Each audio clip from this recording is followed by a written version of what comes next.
Welcome to your own personal deep dive, Hmm. into this whole world of mechatronics engineering. Looks like you've sent over a whole stack of resources about it, and I think you're really looking to grasp, what it's all about. So we're going to break down the key insights from all those materials, and we're going to do it without, hopefully, overwhelming. Yeah. Think of it as like a crash course in mechatronics. And I got to tell you, just flipping through the stuff I'm seeing, some really incredible things. I mean, we're talking about like self-driving cars and 3D printing and robots that can like practically dance. It's crazy. It's mind-boggling how much this, mechatronics touches our lives. But luckily, we've got an expert here with us to help Hmm. us navigate all the complexities and really get to that so what behind all this tech. So, speaking of foundations, our first stop is taking us right to the heart of mechatronics, the world of math and physics. And from what I'm seeing in your sources, it looks like calculus and linear algebra and differential equations and statistics and probability are really like the backbone of this whole field. Yeah, it's true. You can't really escape math and mechatronics. It's kind of the language that engineers use to, describe and predict and ultimately control, how things work. Okay, that makes sense. But I'm curious, how do these like seemingly abstract concepts actually translate into real world applications? So let's take calculus, for example. It's not just about finding derivatives and integrals or whatever. In mechatronics, calculus is what's used to optimize the motion of robotic arms, Mm. make sure they move smoothly, make sure the positioning is precise. Think about those robotic arms you see on assembly lines, placing those tiny little delicate components with incredible accuracy. That's calculus. That's how engineers eliminate those jerky movements and ensure that the arm accelerates and decelerates smoothly. So it's not just about making the robot move, but it's making it move gracefully. Exactly. Now, those incredible robotic dogs we're seeing more and more of these days, the ones that can navigate 3D space and coordinate all those legs and joints, that relies heavily on linear algebra. Engineers use matrices and vectors to, Yeah. represent the robot's position, the orientation, ONA, and that allows them to control its movement Mm. with, really incredible precision. That's fascinating. It's like giving the robot a sense of spatial awareness. What about those like complex looking differential equations? Where do those come in? Well, differential equations are really crucial for understanding and predicting how systems change over time. So think about a drone in flight. It's constantly battling, wind gusts and other external forces. And to maintain stability, engineers use differential equations too. Model these dynamic systems and predict how the drone will react and adjust the control systems accordingly. So it's about anticipating those changes and keeping the drone in control, even in never like Mhm. unpredictable conditions. What about statistics and probability? I wouldn't immediately associate those with robotics. Yeah, you might be surprised how crucial they are, especially when you consider something like self-driving cars. These vehicles rely heavily on statistics and probability to navigate safely. They need to predict pedestrian movements, assess the likelihood of different scenarios, and make those split-second decisions based on probabilities to, try and minimize the risk of accidents. It's almost like teaching a machine to think statistically, to Yeah. like make judgment calls based on data and probability. That's incredible. Hmm. But, it's not all about the math, is it? I'm seeing that these sources emphasize, a mechatronics mindset, Yeah. like those core engineering principles that go beyond, just crunching numbers, things like technical communication, design thinking, and even the impact of technology on society. Absolutely. Mm. A mechatronics engineer isn't just a math whiz. They need to be able to communicate their ideas effectively, whether it's writing, a clear patent application or presenting their designs to investors. Strong technical communication skills are crucial for getting those brilliant ideas out into the world. Makes sense. And what about design thinking? How does that fit into the picture? Design thinking is all about approaching problems creatively. It's an iterative process of prototyping and testing and refining solutions. Mechatronics engineers are constantly looking for ways to improve their designs, and design thinking provides a framework for tackling those challenges. So it's about embracing that experimental mindset, trying new things, learning from failures. Exactly. It's about seeing those problems as opportunities for innovation. Okay, so we've laid the groundwork. We've got the math, the physics, this crucial engineering mindset.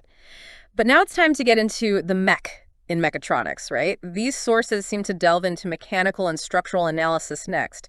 And I gotta admit, I'm curious to see where this goes. Well, this is where the theoretical meets the practical. Mm. I mean, we can design all the cool robots we want on a computer, but if they can't handle the stresses and strains of the real world, they're not going to be very useful. That's where mechanical and structural analysis come in. So it's about building robots that can, like, actually stand up on their own. Exactly. And not just stand up, but move and lift objects and withstand the forces they're going to encounter out there in their environment. Imagine, robots carrying heavy loads in a warehouse. You don't want them tipping over. You don't want their arms buckling under pressure. Good point. And I'm seeing here that the sources break it down into key areas like statics, dynamics, and solid mechanics. Can you give us a quick overview of what those are all about? Sure. Statics is all about designing structures that are stable and can resist forces without moving or deforming. It's the foundation for any robot that needs to stay firmly in place, even when it's supporting weight or dealing with external forces. So, like, making sure the robot has a good, solid base? Exactly. Now, when we start talking about movement, that's where dynamics comes in. Dynamics focuses on analyzing how structures behave when forces are applied to them, how they accelerate, how different parts interact with each other during motion. Think about, those Boston Dynamics robots that can do backflips and parkour. Their agility and control all comes from a deep understanding of dynamics. Wow, those robots are mind-blowing. What about solid mechanics? Where does that fit in? Well, solid mechanics is all about understanding the behavior of materials under stress. Different materials have, different strengths, different weaknesses, and different ways of reacting to forces. So imagine designing a 3D printed robotic gripper. You need to choose material that's strong enough to grip objects without breaking, but also flexible enough to adapt to different shapes. It's like finding that Goldilocks material, right? Not too stiff, not too brittle, but just right for the job. Exactly, and that's just one example. Solid mechanics plays a crucial role in everything from designing robot limbs to choosing the right materials for, a robot's chassis. So we've covered the mech part, the math, the physics, that engineering mindset. But how do we actually bring these creations to life? Our sources seem to shift gears to electrical and control engineering next. And I gotta be honest, circuits and wiring, not really my forte. Don't worry, it's not as daunting as it might seem. Electrical and control engineering is where we start adding the brains and the nervous system to our robots. We're talking about, designing the circuits that power their movements, the sensors that allow them to perceive their surroundings, and the control systems that govern their behavior. Okay, so now it's starting to sound more like building like a living, thinking machine. The sources mention circuit analysis as like a core concept here. What exactly does that involve? Well, circuit analysis is all about understanding how electricity flows through a circuit, how different components interact. And you know how to design circuits that are both efficient and safe. Imagine it like designing the electrical grid for a city, but on a much smaller scale, tailored specifically for your robot. You got to make sure the right amount of power reaches each component, that the circuits don't overload, and that the robot can function reliably. So it's like creating a miniature power grid, making Mhm. sure everything's connected and flowing smoothly. What about control systems? What role do they play in all this? Control systems are essentially the brains of automation. They use feedback loops and algorithms to regulate a system's behavior, making sure it stays stable and performs as intended. Think about it like a self-balancing scooter. It's constantly using sensors to detect its tilt and adjust its motor speed accordingly, so that it keeps you upright even if you shift your weight. That's a control system in action. It's like giving the robot a sense of balance, allowing it to react to changes and, maintain stability. Speaking of brains, the sources mention microprocessors and embedded systems. Are those like the thinking part of this whole equation? Absolutely. Microprocessors are essentially tiny little computers that act as the brains of our mechatronic devices. They handle the real-time processing, crunching the numbers, making decisions, and sending commands to the various components. And embedded systems are those microprocessors integrated into, a larger system, working behind the scenes to control everything from a drone's flight path to a smartphone's touchscreen. So they're like the unsung heroes of mechatronics, Yeah. silently orchestrating all those complex functions. What are some examples of how these embedded systems, work in real-world applications? Okay, so think about a drone in flight.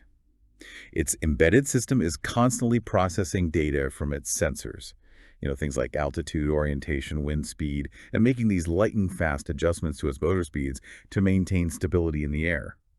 Or consider an electric skateboard. It uses something called pulse width modulation, PWM, to control its speed smoothly. That's the embedded system at work, rapidly switching the motor on and off to create the desired level of power. That's incredible. So we got the mech part down, we've powered it up, we've given it a brain. This is where things start to get really futuristic, right? You could say that. We're moving into the realm of advanced mechatronics and automation, where all these concepts we've discussed come together to create, Yeah. some truly intelligent systems. I'm ready to build my own robot army. I'm just kidding. But seriously, the sources are like buzzing with excitement about actuators and sensors and robotics. What are those all about? Hold on to your hat because things are about to get really interesting. Okay, so before we get too far ahead of ourselves and, dreaming about robot armies, let's take a step back and like recap what we've learned so far. It's been quite a journey. I agree. A quick recap is always helpful. It's especially with a field like mechatronics. It's easy to get lost in the details. Absolutely. So let's rewind back to the beginning. We talked about, those fundamental mathematical tools, the calculus, the linear algebra, the differential equations, the statistics. They might seem a little intimidating at first, but they're aberrant. They're the building blocks for understanding and designing these complex systems. It's all about grasping, how systems behave, how they change over time, Yeah. and how we can predict their movements, with accuracy. Like imagine designing a robotic arm that needs to move with both speed and precision. Calculus is what allows those engineers to model that arm's trajectory and ensure that it's accelerating and decelerating smoothly and avoiding any of those jerky movements that could compromise, those delicate tasks. So calculus isn't just about solving equations on paper. It's about imbuing robots with a sense of fluidity and grace. What about linear algebra? How does that play into real-world applications? Well, think about those incredibly agile robotic dogs we talk about, the ones that can navigate those complex terrains and even perform those acrobatic maneuvers. Their ability to coordinate all those legs and joints in three-dimensional space, that relies heavily on linear algebra. Engineers use matrices and vectors to represent the robot's position, its orientation, and that allows them to control its movement with, just incredible precision. It's like giving the robot a deep understanding of its own body and how to move effectively through space. And what about those mysterious differential equations? I remember feeling a bit intimidated by them back in my college days. Yeah, they can seem daunting, but they're incredibly powerful tools for understanding dynamic systems, systems that change over time. So for example, imagine a drone in flight. It's constantly being buffeted by wind gusts and changes in air pressure and all those external forces. And to maintain stability and, follow its intended path, engineers use differential equations to model how that drone will react to those ever-changing conditions. And that allows them to design control systems that can adapt and compensate in real time. It's like giving the drone a sixth sense, allowing it to anticipate and react to those unpredictable forces, kind of like a skilled pilot. What about statistics and probability? Where do those fit into this world of robots and automation? Well, you might be surprised to learn that statistics and probability actually play a really crucial role in a lot of modern mechatronics, especially in areas like self-driving cars. These vehicles operate in, incredibly complex environments with pedestrians and other cars and cyclists and all these unpredictable elements. And they rely heavily on statistical models and probability calculations to make safe decisions. So, for example, they might use probability to predict a pedestrian's movements, assess the likelihood of, a car merging into their lane, or decide whether it's safe to make a turn. So it's like teaching a machine to think statistically, to weigh the odds, and to make judgments based on data and probabilities. That's fascinating. And it sounds like it could be a really powerful tool for making those autonomous systems safer and more reliable. But it's not all about the hardcore math and science, is it? The sources also emphasize the importance of having that mechatronics mindset. That special blend of engineering principles that go beyond just crunching numbers. I remember seeing things like technical communication, design thinking, and even considerations about, technology's impact on society. Oh yeah, you're absolutely right. A mechatronics engineer, they aren't just a technical expert. They're also a problem solver, a communicator, a critical thinker. They need to be able to explain their ideas clearly, whether they're writing a technical report, presenting their designs to a team, or even drafting a patent application. Clear and effective communication is essential for getting those brilliant ideas out into the world. That makes perfect sense. And what about design thinking? I've heard that term thrown around a lot lately, but I'm not entirely sure what it means in the context of mechatronics. Well, design thinking is all about approaching problems, with a creative and human-centered mindset. It's a process of empathy, ideation, prototyping, testing, and refining solutions based on feedback. Mechatronics engineers are constantly striving to improve their designs, and design thinking provides that framework for tackling those challenges with a focus on both functionality and, user experience. So it's not just about building something that works. It's about building something that works well for the people who will be using it. I like that approach. Okay, so we've covered the math, the physics, that crucial mechatronics mindset. Now it's time to get into the mech in mechatronics, right? Yes, indeed.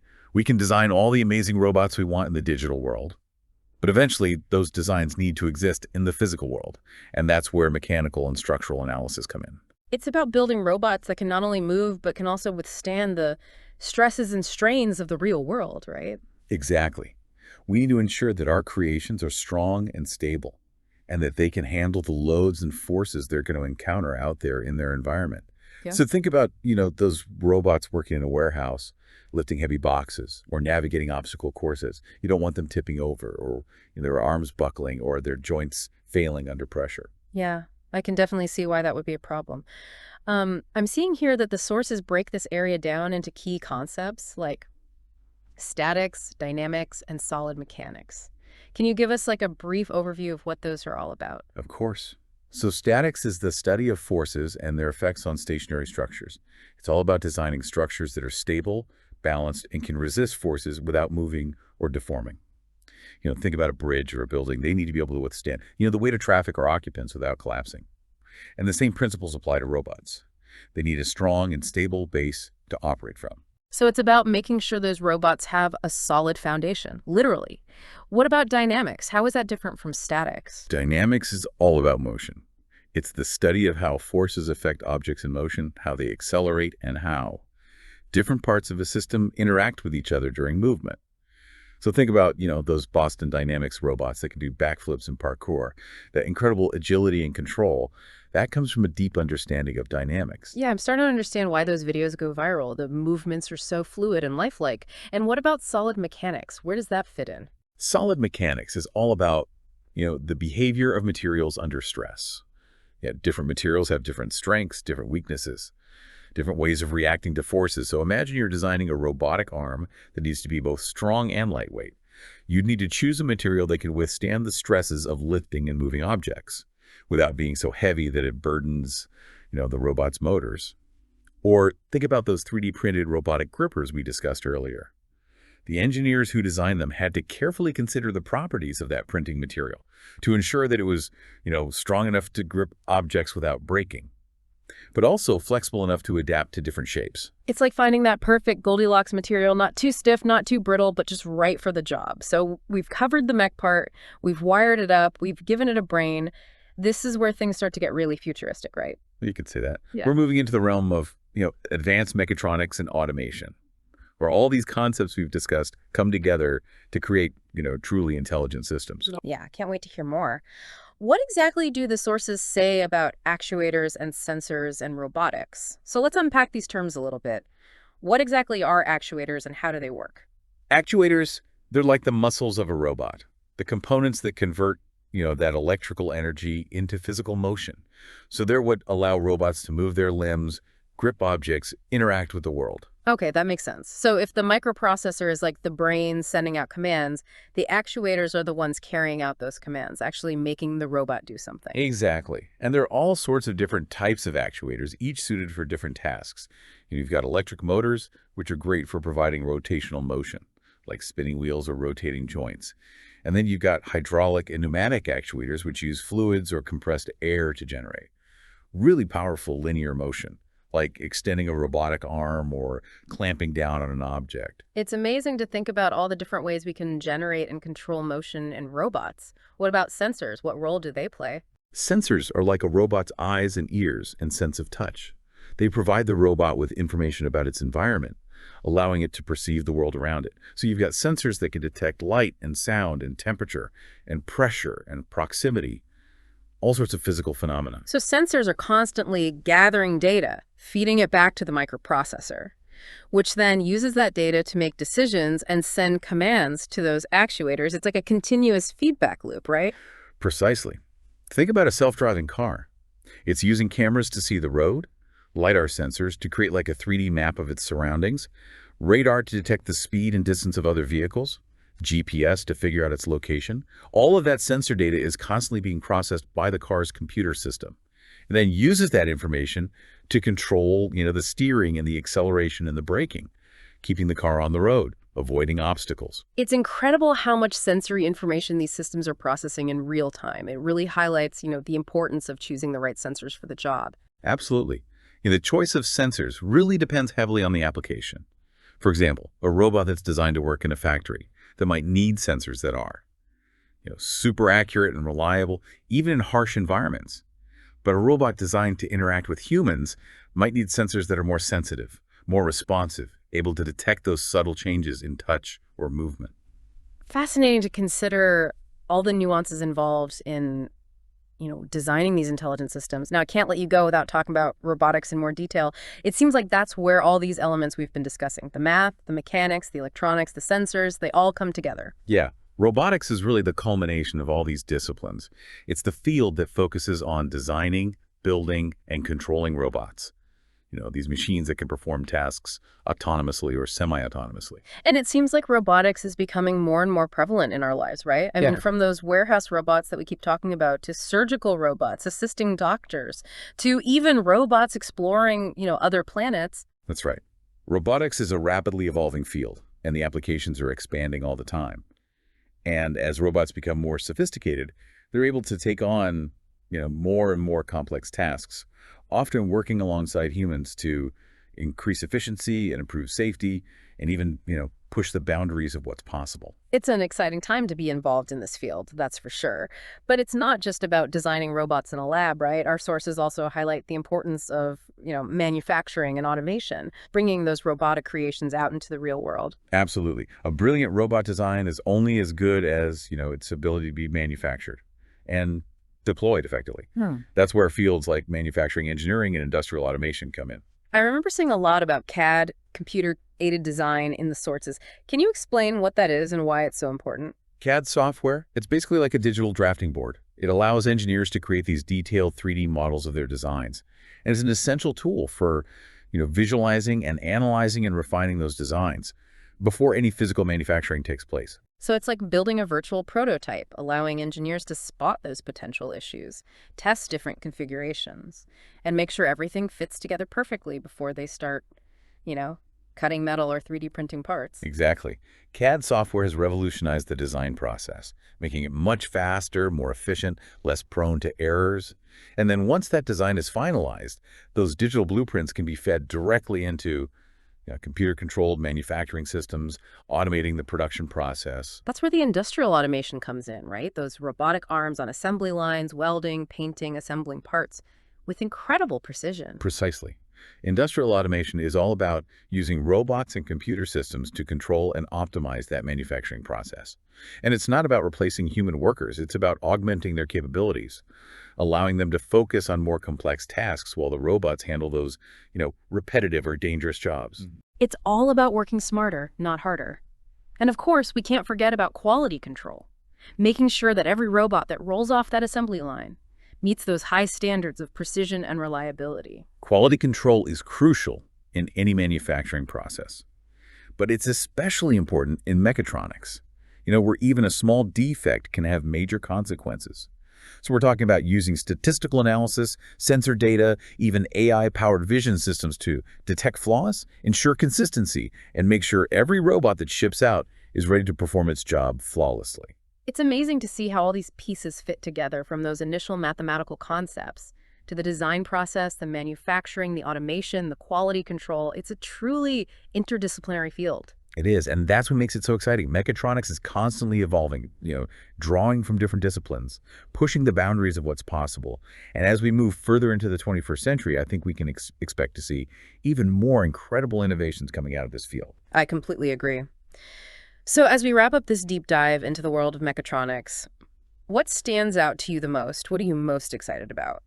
For me, it's the sheer potential of this field to solve real-world problems and improve people's lives, whether it's robots helping doctors perform surgery with greater precision, or drones delivering packages to remote areas, or self-driving cars making transportation safer and more accessible. Mechatronics is at the forefront of innovation. Yeah, I share your enthusiasm. And speaking of potential, I want to leave our listeners with a final thought to ponder. Imagine you could design any mechatronic device, no matter how ambitious or futuristic. What would it be? What problem would it solve? How would it make the world a better place? The future of mechatronics is, in a sense, in your hands. So go out there, explore, learn, invent, and create. Well said. Keep that curiosity burning, and who knows what incredible things you might create. Until next time.